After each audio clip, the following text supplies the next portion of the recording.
दोस्तों, मैं सुनील कुमार पोखरा बाजार से हाई स्कूल के सामने एबीसी साइंस क्लासेस चलाता हूँ और यहाँ पर बच्चों को पढ़ाता हूँ। अभी जो क्लास चल रहा है 8 और 9 इसमें मिक्स क्लास है।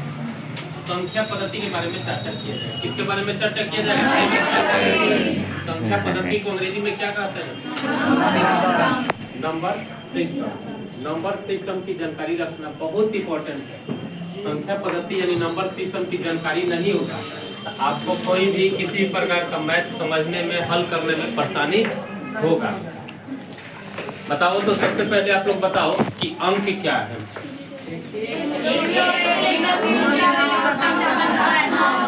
यानी 0, 1, 2, 3, 4, 5, 6, 7, 8 और 9 को अंक कहते हैं।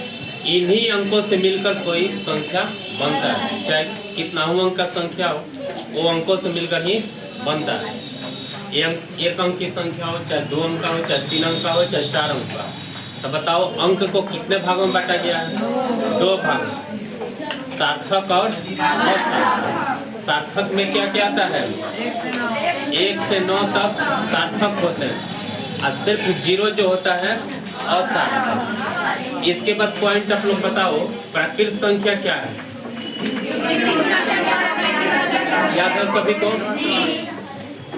देखो, पहला जो पॉइंट अभी चर्चा किए थे अंक, अब दूसरा पॉइंट है प्राकृत संख्या। गिनती की संख्या को प्राकृत संख्या कहते हैं। बिल्कुल आप लोग सही बताएं। तो गिनती की संख्या कहाँ से शुरू होता है? 1 से। 1, 2, 3, 4, 5, 6, 7, 8 इस तरह से अनंत तक। इसको क्या कहते हैं? गिनती की संख्या। तो गिनती की संख्या को प्राकृत संख्या। आप लोगों से पूछा जाए कि सबसे छोटी प्राकृत संख्या क्या है तो क्या बताओगे?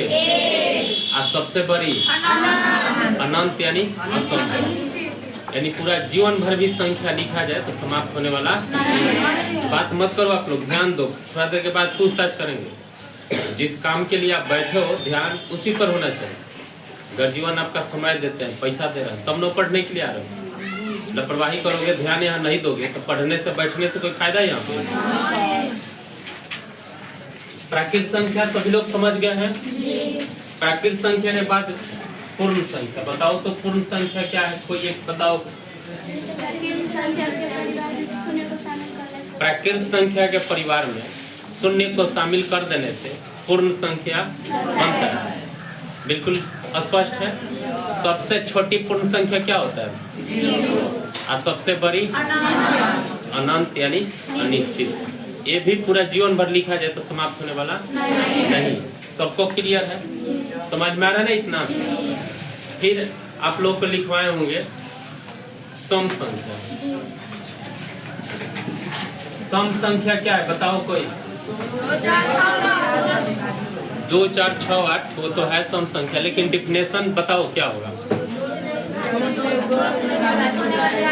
जो प्राकृत संख्या 2 से विभाजित हो जाए, पूर्णतः विभाजित, उसी को क्या कहते हैं? जो पूर्णतः विभाजित नहीं होता उसे। तो जैसे में सम संख्या शुरू होता है 2, 4, 6, 8, 10 इसी तरह से 12, यानी ये भी अनिश्चित है। तो बताओ सबसे छोटी सम संख्या क्या होगा? सबसे छोटी सम संख्या और सबसे बड़ी।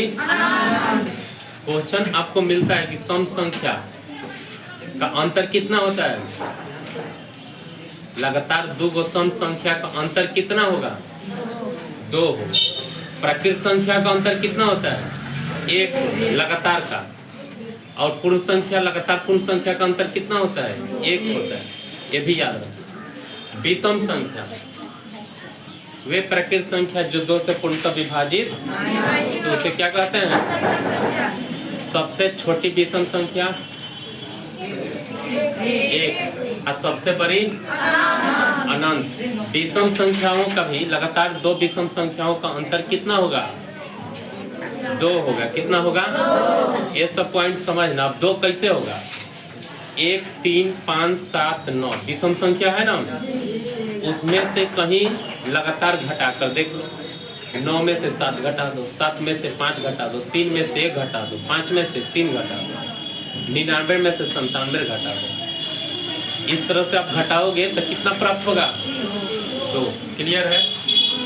ये भी लिखवाए होंगे, भाज्य संख्या, अभाज्य संख्या, भाज्य और तो बताओ तो भाज्य संख्या क्या है? समझिए, वे प्राकृत संख्या। भाज्य का पहले डिफिनेशन सुन लो। किसका? भाज्य का। ध्यान पूर्वक सुनो सब लोग, क्लियर हो जाएगा। वे प्राकृत संख्या जो एक और स्वयं को छोड़कर, वे प्राकृत संख्या जो एक और स्वयं को छोड़कर किसी अन्य संख्या से भी विभाज्य हो जाए तो उसे भाज्य संख्या कहते हैं। क्या कहते हैं? फिर से समझो, वे प्राकृत संख्या जो एक और स्वयं को छोड़कर किसी अन्य संख्या से भी भाग लग जाए यानी विभाज्य हो जाए तो उसे क्या कहते हैं? भाज्य संख्या। क्या कहते हैं? अब अभाज्य में क्या हो जाता है कि विभाज्य न, यानी वे प्राकृत संख्या जो एक और स्वयं को छोड़कर किसी अन्य संख्या से विभाज्य न हो तो उसे क्या कहते हैं? अभाज्य संख्या। तो बताओ सबसे छोटी भाज्य संख्या क्या होता है? सबसे छोटी भाज्य संख्या 4 होता है। बिल्कुल सही है। सबसे बड़ी और सबसे छोटी अभाज्य संख्या 2 होता है और सबसे बड़ी अनंत। लेकिन इसमें एक ट्रिक है, आप लोग याद रखना, कंपटीशन के एग्जाम में आता है। 1 से 100 तक कितने अभाज्य संख्या होते हैं? हसन चलाक मत बनो, चुपचाप बैठो, समझा रहे हैं तुमको। जब समझा रहे हैं तो समझो। शोरगुल करता है, पूछेंगे नहीं बताओगे तो यहाँ बैठने से कोई लाभ है? सब कुछ समझा चुके हैं, समझदार हो, फिर भी आप गधा जी से बात कर रहे हैं। चलो आगे बढ़ते हैं। सबसे छोटी भाज्य संख्या 4 होता है और सबसे बड़ी और सबसे छोटी अभाज्य संख्या 2 और सबसे बड़ी 1 से 100 तक कितने अभाज्य संख्या होते हैं? 25 होते हैं। तो भाज्य कितने होंगे? 75। और 1 से 50 तक कितने अभाज्य संख्या होते हैं? 15। तो भाज्य कितने हो जाएंगे? 35। कितना होंगे? 35। हमेशा के लिए याद रखना, ये अनेकों प्रकार के कॉम्पिटिटिव एग्जाम में आता है, चाहे वो सैनिक स्कूल हो, चाहे नवोदय हो, चाहे बहुत तरह का कॉम्पिटिटिव एग्जाम होता है, उस सब में ये सब प्रश्न आते रहते हैं। आप सोचोगे जोड़ घटाओ गुना भाग लसम मसम बिन का जोड़ घटाओ ये सब है, नहीं, पॉइंट यहाँ से उठता है। तो इसलिए ये सब बढ़िया से क्लियर करना समझना जरूरी है। परमेय संख्या बताए थे, बताओ परमेय संख्या क्या है? समझिए, वे संख्या है जिसे P/Q के रूप में, जहाँ Q नॉट इक्वल 0 तो उसे क्या कहते हैं? परिमेय संख्या। अपरिमेय संख्या वे प्राकृत संख्या जिसे P/Q के रूप में, जहाँ Q नॉट इक्वल 0, जिसका पूरा स्पष्ट रूप से वर्गमूल पूरा वर्गमूल ना निकले, रूट में रहे तो उसे क्या कहते हैं? अपरिमेय। क्या कहते हैं? और जिसे बाटा में लिखा जा सके P/Q के रूप में, जहाँ Q नॉट इक्वल 0, इसको परिमेय, जिसको न लिखे जा सके। बिल्कुल इतना समझ में आ गया है। अशांत अशांत क्या है? भाग देते हो पूरा कट जाता है तो उसको क्या कहते हैं? अब पूरा नहीं करता है तो ये सब क्लियर है। ये सब पॉइंट आप लोग बढ़िया से लिख कर समझ कर लाना, कल कॉपी चेक कराना। जो भी भाई बंधु हमारे वीडियो को देख रहे हैं, समझ रहे हैं, यदि आपको इसमें संख्या पद्धति में किसी प्रकार का कहीं आपको प्रॉब्लम हो, इसमें सूत्र भी होता है। प्रथम n प्राकृत संख्याओं का योग n × n + 1/2, इस तरह से सब सूत्र है।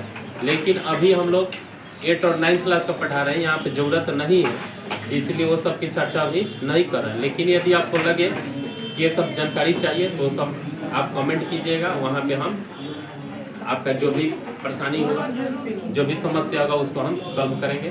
धन्यवाद।